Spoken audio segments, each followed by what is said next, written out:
විශ්ම තාක්ෂණය සොයාගෙන යන සියලු දෙනාම සාදරයෙන් පිළිගන්නවා. 1941 වසරේදී එකම උපමහද්වීපයෙන් උපත ලැබූ ඉන්දියාව පාකිස්තානය කේස්දනක ප්‍රචණ්ඩකාරී බෙදීමෙන් පස්සේ වෙනම ජාතීන් ලෙස ඔවුන්ගේ ගමන ආරම්භ කරනවා. සතවර්ෂ ගණනාවක් පුරා මේ ජාතීන් දෙක ඍජුව වගේම වක්‍රව යුද සංග්‍රාමයක නිරත වෙනවා. 2025 වසරේදී පාකිස්තානයේ කැරලි කණ්ඩායමක් සාමාන්‍ය මිනිසුන් රසක් ඝාතනය කිරීමත් එක්ක නැවත මේ මාතෘකාව කරලියට එනවා. දේශපාලන නායකයන් අතර වෙන සංවාදات එක්ක නුදුරු දවසකම මේ සටන් භූමීන් ගිනි පුළඟ මතින් ඇවිල්ලා යාම නියමිතයි. ලෝක ඉතිහාසයේ නරඹන අවස්ථා ගණනාවකදීම ඉන්දු පාකිස්තාන ගැටුම් සිදු වූයේ කොහොමද කියන ගැන හොඳ අවබෝධයක් ලබා ගන්න පුළුවන්. වෙනද වගේම අදත් විශ්ම තාක්ෂණය අපි මේ පිළිබඳව මුලින්දම කතා කරන්න කලින් ඔයාලගේ වටිනා subscribe එකත් එකතු කරන්න අමතක කරන්න එපා.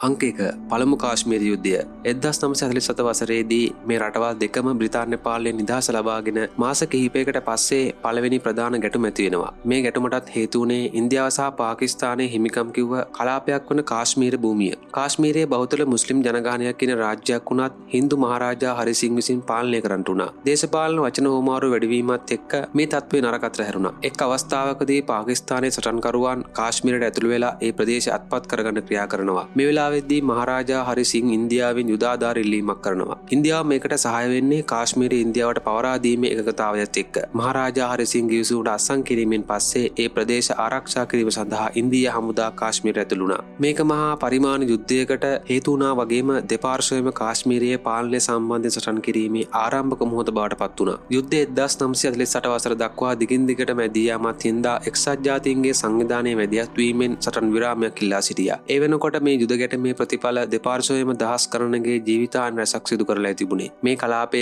අදටත් ඉන්දියාව සහ පාකිස්තානය අතර බෙදුම් රේඛාව නමින් හැඳින්වෙන දේශ සීමාවක් ඔස්සේ බෙදී තියෙනවා. සටන් විරාමයේ තිබියදී කාශ්මීරයේ මතවේදාත්මක භූමියක් විදියට දිගින් දිගටම පැවතීම හින්දා වරින් වර ඇතිවන සටන් නැතුවම නොවේ. අංක 2 දෙවන ඉන්දිය පාකිස්තාන යුද්ධය. ඉන්දියාව සහ පාකිස්තානය අතර දෙවන යුද්ධය 1965 වසරේදී කාශ්මීරයේ මුල් කරගෙන සිද්ධ වෙනවා. 1948 වසරේදී සටන් විරාමයකට දෙරටම එළඹුණත් භූමියේ ගැටලුව කිසිවිටක සම්පූර්ණයෙන් විසඳුනේ නැහැ. 1965 අගෝස්තු මාසයේදී ඔපරේෂන් ජිබල්ටාර් නමින් හැඳින්වෙන රහසිගත මෙහෙයුමක් ආරම්භ කරනවා. ඔවුන් දේශීය ජනතාව ලෙස සැරසුණු සොල්දාදුවන් ඉන්දියානු පාලන කාශ්මීර ප්‍රදේශයට පිටත් කරනවා. ඒකෙදි මොවුන්ගේ ඉලක්කය වුණේ නොසන්සුන්තාවයක් ඇති කරලා ඒ වාසය කරපු ජනතාව ඉන්දියානු පාලනයට එරෙහිව නැගී සිටීම. නමුත් මේ සැලැස්ම ඉන්දියා හමුදාවගේ බුද්ධිමත් භාවයෙන්ද ක්‍රියාත්මක කරගන්න බැරි වෙනවා. මේකෙන් පසුබට නොවන පාකිස්තානය ඉක්මනින්ම දෙරට අතර පූර්ණ පරිමාණ යුද්ධයක් නිර්මාණය කරගන්නවා. ඇවිල යන සටන් කාශ්මීරයෙන් පංජාබ් වැනි ප්‍රදේශයන්ටද ඉක්මනින් ළඟා වන්නට වුණා. රටවල් දෙකම යුද ටැංකි ගුවන් යානා සහ දහස් ගණනක සොල්දාදුවන්ගෙන් පටන්ගත්ත යුදමය තත්ත්වයේ හින්දා දෙපාර්ශ්වයටම යුද බිය වගේම විනාශයන් රසක් මැති කළා. සති ගණනක් පැවති දරුණු සටන් වලින් පස්සේ එක්සත් ජනපදය සහ සෝවියට් සංගමයෙන් රටවල් සාමය සඳහා සම්බන්ධ වීමත් එක්ක 1966 ජනවාරි මාසයේ උස්බෙකිස්තානයේ අත්සන් කරන ලද ටස්කන් ගිවිසුම යටතේ සටන් විරාමයකට දෙපාර්ශ්වයම එකඟ වීමෙන් යුද්ධය අවසන් කරනවා. අංක 3 දෙවන ඉන්දිය පාකිස්තාන යුද්ධය. ඉන්දියාව සහ පාකිස්තානය අතර සිදුවෙන බරපතලතම සටන පාකිස්තානයේ නැගෙනහිර හා බටහිර ප්‍රදේශයන් මුල් කරගෙන 1970 දී සිද්ධ වුණා. නැගෙනහිර ප්‍රදේශයේ කොටස අද බංග්ලාදේශයේ විදියටත් බටහිර කොටස පාකිස්තානයේ විදියට හඳුන්වනවා. මේ බෙදීම ඇති වෙන්න ප්‍රධානම හේතුව වෙන්නේ අයහපත් දේශපාලන ක්‍රියා. 1971 වසරේදී පැවති මහමැතිවරණය දෙපළාති බලවත් ජනතා විරෝධතාව වගේම ප්‍රචණ්ඩකාරී ව්‍යාපාර ඇති කිරීමට සමත් වෙනවා. පාකිස්තානය හමුදා බලයෙන් මේ ව්‍යාපාර නතර කරන්න උත්සාහ කිරීමත් එක්ක දරුණු මානුෂීය අර්බුදයන් රසක් ඇති වෙනවා. මේකෙදි දහස් ගණනකයේ ජීවිත නැතිවීම වගේම මිලියන 10කට අධික සරණාගතයන් ඉන්දියාවට පලා යනවා. මෙතරම් විශාල පිරිසක් හැසිරුවීමේ දුෂ්කර තත්ත්වෙට මුහුණ දෙන්න මේ වෙලාවේදී ඉන්දියාවට සිද්ධ වුණා. ඒත් එක්ක 1971 දෙසැම්බර් මාසයේ නැගෙනහිර ප්‍රදේශයේ ජනතාවට සහාය වීමට ඉන්දියා හමුදා පැමිණීම දෙරටේ තෙවන යුද සමයේ ආරම්භීම වෙනවා. ඉන්දියා හමුදා දෙසැම්බර් 16 වෙනිදා පාකිස්තාන සොල්දාදුවන් 90000කට අධික පිරිසක් යටත් කරගෙන මේ සටනේ ජයග්‍රාහකයන් බවට පත් වෙනවා. පාකිස්තානයේ සටන් පරාජය ඉන්දියා ඉතිහාසයේ දැවැන්ත යුද ජයග්‍රහණයක් වගේම ලෝක සිතීමට බංගලාදේශය නමින් ස්වාධීන රටක් නිර්මාණය කිරීමට සමත් වීම මෙහි ඇති සුවිශේෂීම කරුණයි.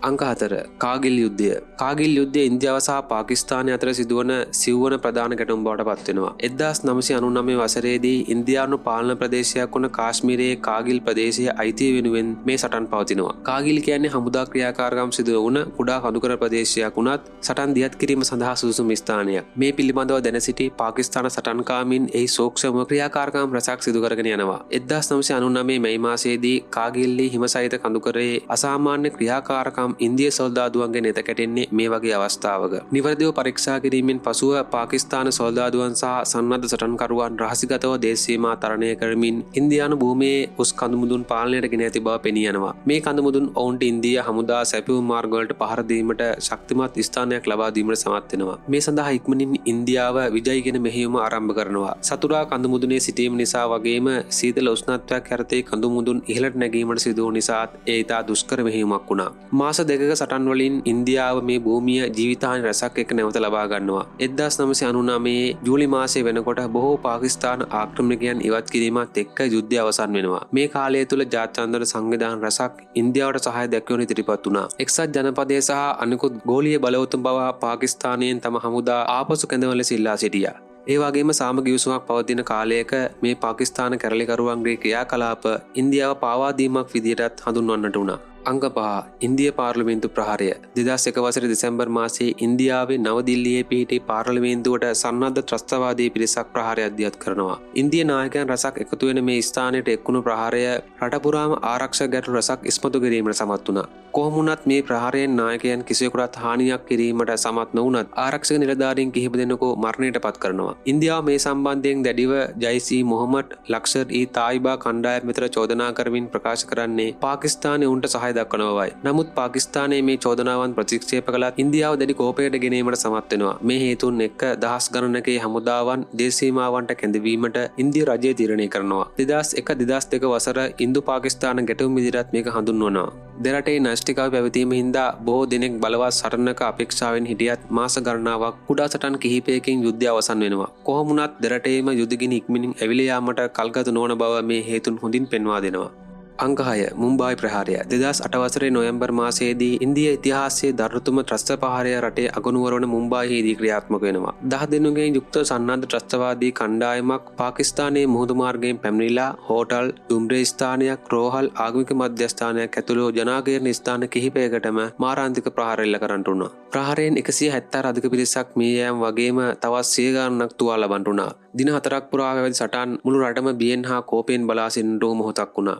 ජීවතුන් අතර සිටි එකම ප්‍රහාරකයා පසුව පාපෝච්චාරණය කළේ තමා අනෙකුත් අය ලස්කාර්-ඊ තායිබා ත්‍රස්තවාදී කණ්ඩායම විසින් පාකිස්තානයේ පුහුණුව ලැබුවා. එවැනි කණ්ඩායම් තම භූමියේ ක්‍රියාත්මක වීමට ඉඩ දීම සම්බන්ධයෙන් ඉන්දියාව පාකිස්තානයට දොස් පවරනවා. පාකිස්තානයේ ඍජුවම සම්බන්ධ වීම ප්‍රතික්ෂේප කළත් ප්‍රහාරකයන් තම භූමියෙන් පැමිණි බව පිළිගැනීමට සිදු වුණා.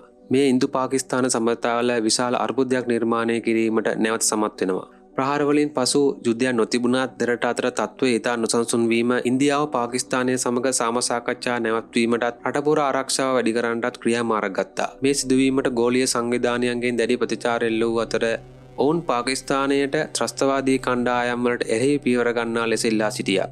මුම්බායි ප්‍රහාරය ත්‍රස්තවාදයේ කෙතරම් භයානක විය හැකිද යන්න සහ එය න්‍යෂ්ටිකවි සහිත රටවල් දෙකක් අතර සාමයට බලපාන්නේ කෙසේද යන්න ලෝකයට මතක් කර දුන්නා. අදටත් මේ ප්‍රහාරයේ මතකය ඉන්දියාව සහ පාකිස්තානයේ එකිනෙකා සමග කටයුතු කරන ආකාරය කෙරෙහි බලපෑම් රසක් ඇති කරන්න සමත් වූ බව පිළිගත යුතුයි. අංක 7 ගුවන් ප්‍රහාර 2019 වසරේ පෙබරවාරි මාසයේදී ඉන්දිය පාරිපාලනය යටතේ පවතින කාශ්මීරයේ දිස්ත්‍රික්කයක් වන පුල්වාමා ප්‍රදේශයේ තවත් ත්‍රස්ත ප්‍රහාරයක් සිදු වෙනවා. මධ්‍යම සංචිත පොලිස් බලකාය නැතිනම් CRPF යනුවෙන් හඳුන්වන ඉන්දියාවේ සොල්දාදුවන් රැගෙන යන බස් රථයකට මරාගෙන මැරෙන බෝම්බකරුවෙකු පුපුරන ද්‍රව්‍ය පිරවූ මෝටර රථයක් ධාවනය කරනවා. එහිදී ඇතිවන පිපිරීමෙන් සෙබළුන් මිය ගිය අතර එය මෑත කාලයේ ඉන්දියා හමුදාවන්ට එල්ල වූ මාරාන්තික ප්‍රහාරයන්ගෙන් එකක් විදිහට සලකනවා. පාකිස්තානයේ පදනම් කරගත් සයිඩ් මොහමඩ් ත්‍රස්තවාදී කණ්ඩායම මේ ප්‍රහාරයේ වගකීම ගන්නවා. ඒකට ප්‍රතිචාර විදියට 2019 පෙබරවාරි 26 වෙනිදා ඉන්දිය ගුවන් හමුදාව පාකිස්තාන භූමියේ පිහිටි බාලකට්ටිය ත්‍රස්තවාදී පුහුණු කඳවුරක් යයි පැවසූ දෙයකට ගුවන් ප්‍රහාර එල්ල කරනවා. 1971 වසරේ යුද්ධයෙන් පසු ඉන්දිය ජෙට් යානා පාකිස්තානයට එතරම් දුරක් තරණය කළ පළමු අවස්ථාව මේ වෙනවා. ඊළඟ දිනේදී පාකිස්තානයේ තමන්ගේ ප්‍රහාරක ජෙට් යානා ඉන්දිය දේශීය අසලට යාමින් ප්‍රතිචාර දක්වනවා. ඉන්පසු ඇති වූ ගුවන් සරණේදී එක් ඉන්දියානු ගුවන් යානයක් පිටතබා බිමෙන් ලද අතර නියමුවා පාකිස්තානය විසින් අල්ලා ගත්තත් දින කිහිපයකට පසු ඔහු ආරක්ෂිතව ලබා දීම මේ සටනේ අවසානය කරන්නට වුණා. අංක 8 දේශ සීමා සටන් ඈත අතීතයේ පටන් 2025 වසර වෙනකම්ම වරින් වර හටගන්නා වූ කුඩා සටන් විදියට දේශ සීමා සටන් හඳුන්වනවා. විශේෂයෙන් කාශ්මීර ප්‍රදේශයේ ඇතිවන දේශපාලන හා හමුදා ක්‍රියාකාරකම් මේකට මූලිකම හේතු වෙනවා. ඒ නිසා අවස්ථා ගණනාවකම දේශ සීමා ආසන්නයේ වෙඩි හමුවාරු රැසක් පැවතීම නිහඬ යුද්ධයක සේයාව නිරන්තරයෙන් නැති කරනවා. මේ විදියට සතවර්ෂ ගණනාවක් තිස්සේ පැවතෙන ඉන්දු පාකිස්තාන ගැටුම් නිසා දහස් ගණනකගේ ජීවිත හානි වගේම ජන කොට්ටාස අතර මතභේදයන් රසක් නිර්මාණය කිරීමට සමත් වෙලා තියෙනවා. නමුත් අවසාන වශයෙන් සඳහන් කළ යුතු දේ වෙන්නේ ඉතිහාසයේ බොහෝ පාඩම් උගන්වනවා. යුද්ධය වේදනාව ගෙන දෙන නමුත් සාමය ප්‍රගතිය ගෙන දෙන බව. අනාගතයේදී දෙරටේ තව සටන් නොව සාමය ඇති වේවා ප්‍රාර්ථනා කරමු.